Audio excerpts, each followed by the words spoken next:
बबुआ कहाँ से? हाँ ए भगवान ई तोहरे ना बबुआ बा? हमार बबुआ भाई। आपका? अरे बबुआ अरे कम महीने में बबुआ होला तनी हमने बताओ तो। क महीना में होला? क महीने में होला? तारा के नहीं क्या मालूम कि क महीना में होला? हमारा के पता है। हाँ अरे हमार तो 3 महीना बियाह भइले भयल है। इतने 3 महीनों में लड़का कहाँ से आ गई? ओ लगा थे नहीं हरवा से लेके आए बक्सावा बन के बक्सावा में रख के नहीं तो कैसे कैसे भया 3 महीना अरे बाप बाप अरे जान ले बा का हो? जान ले बा तू हमार जान ले रही तो ई तोहरे ना तोरा के ना पड़ल बा? भाई। हाँ अरे साला हमारे पड़ल है अरे का ये बता 3 महीना में लड़का कैसे भया कैसे कैसे भया? भले 3 महीना में बियाह हमारा भर्ती महीना बिहवा तब वो 6 महीने अरे 3 महीना के बबुआ बा? 9 महीना हो गई। पागल भाई यही हम अपन खड़ी तोड़ा अरे 3 महीना रुक एक फैसला पढ़ा करी तो बोलाई प्रधान जी के वे फैसला करिए पढ़ा बोला और प्रधान जी के बोलाई। ए पढ़लवा पढ़लवा अरे मर्दा जिता देली जाता ये पढ़ा पे हिसाब रहता। क्या बात है बताओ? अरे प्रधान जी नमस्कार। नमस्कार भाई नमस्कार। कब आइए हो?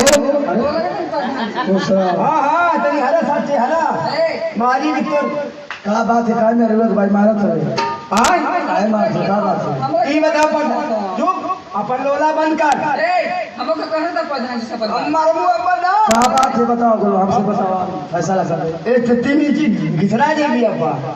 अच्छा ये बता खा ले जान जाइए मुंह चुप करिए जब अब भाई ले ला 3 महीना खलाई का बक्सा में घूमत छिया। क्या बात है बताओ? प्रधान जी देखा हमार बियाह पहले 3 महीना भया तू आर कसम खा के कहा था तू जल्दी चली जा हमन का फैसला करके घरे तू का बुझला हम तो जाने ऊपर हम ना वो प्रधान जी तू चल जे बात है प्रधान के मिली कहा।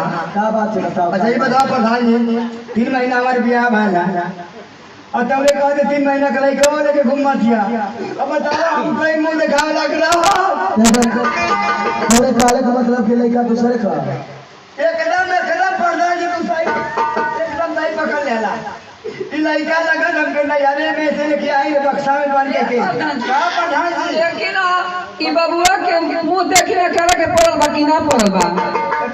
हाँ कहो। प्रधान जी हमरा के जब से आइल बा खाली मारत काय बना मारते दिया भाई? काय मारते?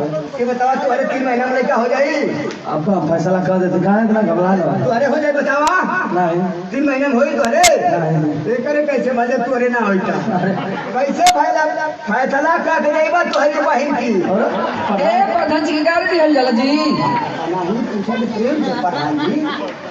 अच्छा ये बता कि तोर बियाह होने कितना दिन होगा? 3 महीना 3 महीना। हाँ आ तोर बियाह हो 3 महीना हमरो भइल बा प्रधान जी। आ लड़का कितना दिन का? लड़का 3 महीना के बाद। तो 3 3 6 3 9 हाँ ठीक था 9 महीना का पूरा। कैसे पूरा 3 महीना तोर बियाह एक होगा। माटी लागो 3 महीना तार बिया भइल आ 3 महीना हमार आ 3 महीना के बबुआ बा ना हो गइल 9 9 महीना। महीना हो गए। ओ प्रधान जी बताओ माऊ पकड़ैला ना लेना गलत बात तो नहीं सही है। शाबाश इज्जत के हमरा के मार दई। हम का दे शाबाश हमार बेटा ए प्रधान बड़ा जल्दी फैसला कैला हाँ मिठाई उठाई लिया के बस शादी किया ऐसा ना कि हम आन के 12-13 हजार रुपया दिया वादा दिवा दे भाई। हमारा हमारा लड़का कोने लेटरिन में जाए कुल्ला करे आ सुन हाँ देख देख ए प्रधान सरकार में हाँ ये समय बहुत तेजी से फार्म भरा था हाँ हाँ हाँ आवास खातिर। हाँ आ पक्का की आवास आ जाएगी तो गांव में मेरे जना दे सबके कि ब्लॉक के बजा के आ सब फार्म भरवा लिया अपने कहाँ ब्लॉक के पर विकासे पर विकास ए प्रधान जी गा के समझा दई कि अब से हमरा किरा ना मारी। ठीक है तब हम जाए ना हम नहीं रोना था। अच्छा ठीक है अच्छा ठीक है। ए बावजूद गया हाँ हम जला दे फार्म भरा था। फार्म भरा था आवास मिली लटरीन मिली आवास हो गई। आवास में मिली अच्छा प्रधान जी प्रधान जी हाँ पठान जी जा ए का हो नहीं होगी तो जगते बा लता तो के खिलाला जल्दी से सुता ले चल जोर खाए जाएगा खाली हम खाली अंडे बंडे बात करेला दे मौले को खिला ले हेलो करेला का बना आवा ओला आवा आवा ओ 3 महीना में पैदा है लाल एक नाम का रखी दे अमरीश पुरी ना हो हाँ? गोविंदा अरे गरीब भाई का गोविंदा गाड़ी तो लगा के वो चुना के लड़का थे वो था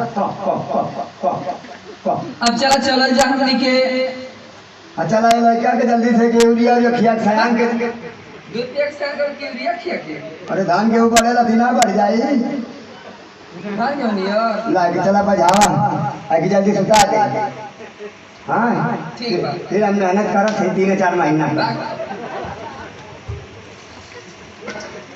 आ